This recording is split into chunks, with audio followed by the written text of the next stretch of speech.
Alright guys, so I've spent about 4 hours playing A Quiet Place, The Road Ahead. I actually started a playthrough on this, but I really don't know if I'm going to finish it. I might go back and finish it sometime later. Dead Island 2 is coming out with a major patch, and that's my bread and butter for the month. When I first saw this game, I thought it was going to be like an open world survival sort of setup where you go somewhere in your camp and you pick up a mission and maybe you go out and you collect supplies and then you return to camp with those supplies, because everybody's surviving in this post-apocalyptic world with these creatures. I saw, Quiet Place 1 and 2, and I thought it was a really cool franchise. I mean, I'm not like a massive fan of the Quiet Place franchise, but I did think it was a really cool idea. And from what I can glean from my experience, it feels like a Last of Us meets Alien Isolation meets frickin' Amnesia Dark Descent. And those are some pretty big pieces of leather to chew, especially when you want to put them all together. So, what I got with this game, well, the first main mission that I had with this game told me everything I needed to know about it. You play this girl, Alex, and I could tell like her boyfriend was gonna bite it because he was just too sweet and too charming and blah blah blah blah. I knew he was gonna die. Spoiler alert. Uh, but what really grabbed me was their main shtick about going to this particular place was to go there for supplies. And when your character gets into the infirmary, Alex, she grabs like a couple miscellaneous things and a pregnancy test. Like there's all this fucking medicine in this entire infirmary, and she didn't bring anything to pack it in. They find themselves in a basement. It's full of food that they never actually take with them back to the hospital, or at least attempt to. We'll say that much. And I'm like, okay, so we're not out here looking for supplies. She's just out here looking. It kind of reminded me of Walking Dead's second season when, oh, what's her name? Carl's mom needed a pregnancy test. So the supply run was actually, it was mostly to get what's his face, Glenn, to go out and get her pregnancy test. That was one of his main objectives. And he got reamed by his soon to be girlfriend over it. So it kind of had vibes like that. Like she was going out on this mission not to get supplies, like important things like medicine. No, she just wanted to know if she's knocked up or not. And I was like, oh, okay. The game has been hella linear, not open worldy at all. I put in 4 hours, and it seems like the more I play, the more suffocatingly linear it gets, which is not a bad idea. I like Still Wakes the Deep. I'm just struggling to like this game. It feels like whenever Alex is getting ready to move past an area, it just so happens one of these clicker aliens finds her, whether it heard a rat or it heard Mark, the guy running the hospital on behalf of Laura, who happens to hate Alex's guts for some reason. Uh, and now all of a sudden, Alex has to contend with this thing, and she is not equipped to deal with this thing. That's where the whole amnesia dark descent bit comes in. She's got asthma, and it's part of the gameplay, right? She's only got limited asthma inhalers, and she's got to sneak around this thing, which seems like it doesn't actually move organically. If you pay attention to this thing, it very much clings to you. It will go out of its way to change up how it's patrolling the area. Like if you so much as move to the left, then it wants to just stick with you, right? So there's not really, I mean, for me, I couldn't quite pick up a strategy to deal with this thing. And even if I could come up with a strategy, it's kind of hard because Alex is on the verge of having a heart attack, every time she sees one of these things, which begs the question, why was she even going out anyway with Martin? When she obviously can't handle that kind of thing anyway, shouldn't she have stayed back at the hospital? Seemed like she was a liability, which got Martin killed anyway, so I kind of side with Laura on that. You got her son killed because he was too worried about you, his pregnant girlfriend, who's asthmatic, who shouldn't have even been out there in the first place. And yes, you did get your boyfriend killed, Alex. You're a liability. So you get to play this walking liability, this pregnant walking liability. I know it sounds so harsh. I hate it. Uh, and even if you wanted to immerse yourself in the world, you can't because you're constantly staring at this thing in your hand, right? And you have to watch the blue gauge on one side. You have to watch it. All right, so it's not even about your environment. You have to watch out for things like broken glass and water in cans, but you're mostly staring at this meter. You're staring at the ground and you're staring at the meter. Ground meter, ground meter.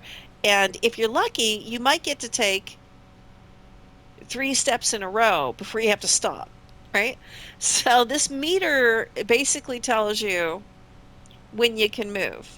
This isn't even a game of hide and seek. This is a game of watch the meter and see how high it is, and that kind of dictates to you how many steps you can move forward. Like if this was a strategy board game, I think that would be cool. But as a video game, I'm struggling to enjoy this. I really am. For $30, it's not bad. It's cool. You can tell like thought went into this, but I thought I was going into this as like a stealthy survival horror game where you have to go out on runs for supplies, and that is not what this is. This is quite as ugh. It's something. It's Amnesia, Alien Isolation meets The Last of Us, but I dare say that the combination of these three put together sounds cool, but in execution, I'm failing to get into this. The pacing is just not there to grip me. Like in Still Wakes the Deep, the pacing was there. It was very much there. I liked the pacing. I was kind of sad when it ended. And I'm probably gonna I said I was gonna revisit that for the month of October, which I still might for myself, just tucked away when I'm not playing the Dead Island 2's update, because the pacing of that game, the setting, the moment to moment action, I thought was just so well done. And it still haunts me. Like that game still sticks with me even now. This game here, it's like just staring at that meter, looking at the ground. Is there water? Is there glass? Are there cans? How many inhalers do I have? I'm running out because my girl is sitting here and she can't really move because that thing won't go somewhere long enough to let me move far enough to get around it. And I looked around on the ground and I didn't see anything I could pick up. Like maybe I'm missing something. I can't find anything yet that I can throw. I think I'm supposed to just stealth my way through these sections because I didn't see anything that I could actually throw. I'm gonna have to go back and replay the game and see if there was something that I could throw to where I'm not sitting around listening to her like dying of black lung because she sees this thing creeping around, she can't move, right? So I don't know.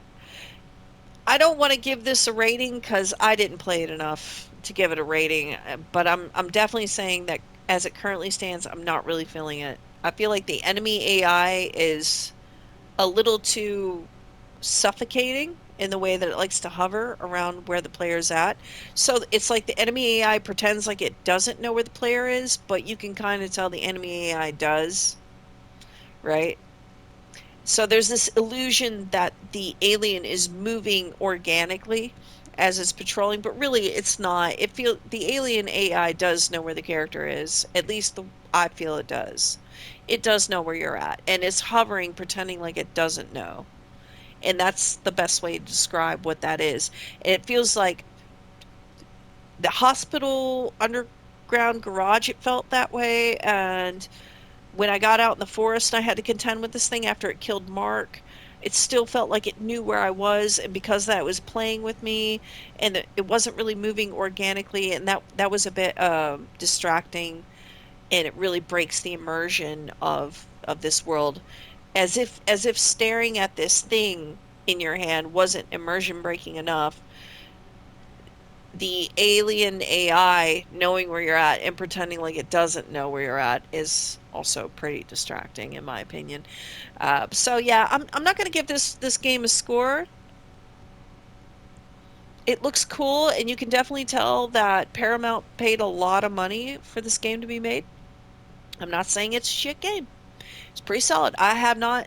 Well, I think I did encounter one bug with the locks on the doors. Yeah, I did encounter. There is a bug with you have to make sure that that slidey thing hits all the way to the back of the lock. Otherwise, the doorknob will pretend like it can't open. So I did see that. That's a bit sticky there. So I haven't come across any other bugs that I know of. But I will say that the enemy AI does know where you're at. It pretends like it doesn't, right? So it doesn't organically patrol the area at all, which is a bit disappointing. It's a cool idea, but I think that while they were trying to match all these, like put all these things together, like amnesia, alien isolation, instead of fear, it's asthma, and alien isolation, instead of like the alien, the xenomorph, it's these aliens, right? And The Last of Us, it's just I wish that it was a little bit more open worldy, and I wish there was like more collection going on, like having to collect for supplies and stuff. It's not.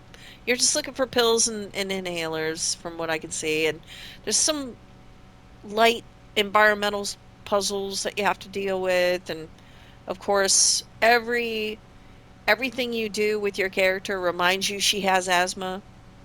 When she pulls herself up on something, it reminds you she has asthma. When you pick something up that's heavy, it reminds you that she has asthma. Uh, when you go through a bit of dust, it reminds you she has asthma. When these things come around her, she will just absolutely blow a gasket over it. Right? So, yeah, it's.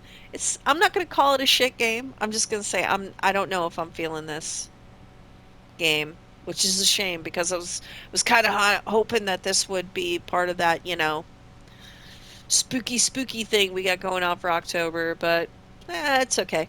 I do have some of my playthrough that will be dropping right up till Dead Island 2's update. You guys are welcome to check that out. I'm not going to say I didn't have fun, but I did start to notice some things that kind of really dragged the experience down toward the end, and I'm like, I don't know. I might go back and play this on easy because it seems like easy might give you enough room in terms of movement to where maybe the pacing will pick up and it'll be a little bit tighter than this crawl slog, right? So, like, some people accuse developers of creating like walking simulators. Uh, this is like this feels like a crawling simulator, like worse than Callisto Protocol was. I hate to say it. I really do. I hate to say that, but this feels like the ultimate crawling simulator where you stare at the gauge and you watch the ground, you stare at the gauge. Like it's really hard to immerse yourself. I don't know. It's fucking weird. So, anyway, this is my we'll call this an initial review. I may finish the game and have a completely different take on it, but unless this pacing picks up, and I don't think it's going to. We're just gonna say I'm not into this. I'm not gonna give it a rating. I'm just saying I'm not into this game. And we'll just leave it at that. I could change my mind later, but I don't know, guys. It's weird. Anyway, that's all I got for now. You all have a wonderful morning, afternoon, or evening, and I will catch you on the flip side.